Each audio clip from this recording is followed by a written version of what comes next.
স্থিতিশীল একটা সরকারের জন্য নির্বাচন দরকার। নির্বাচন আপনার মনোনয়নপত্র দাখিলের তারিখ দেওয়া হয়েছে 29 তারিখ, অর্থাৎ মাত্র 17 দিন, ঘোষণার তারিখ থেকে মাত্র 17 দিন থাকে এবং নির্বাচন হবে আপনার 12ই ফেব্রুয়ারি। আমরা গণতন্ত্রের কথা বলি, আমরা একটা গণতান্ত্রিক ব্যবস্থায় আমাদের দেশ পরিচালনা করতে চাই।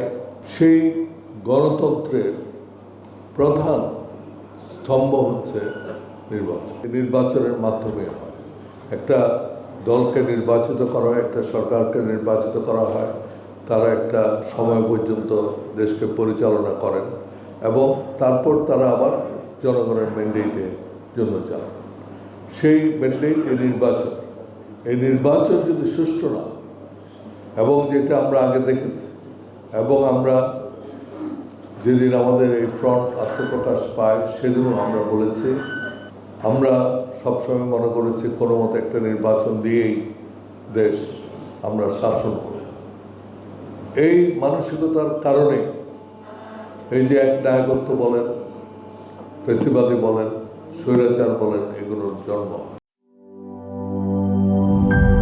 গ্লিটারের টুইন লেমন ও অ্যান্টিব্যাকটেরিয়াল ফর্মুলা বাসনকে চকচকে জীবাণুমুক্ত করে আমাদের দেয় গ্লিটার গ্যারান্টি।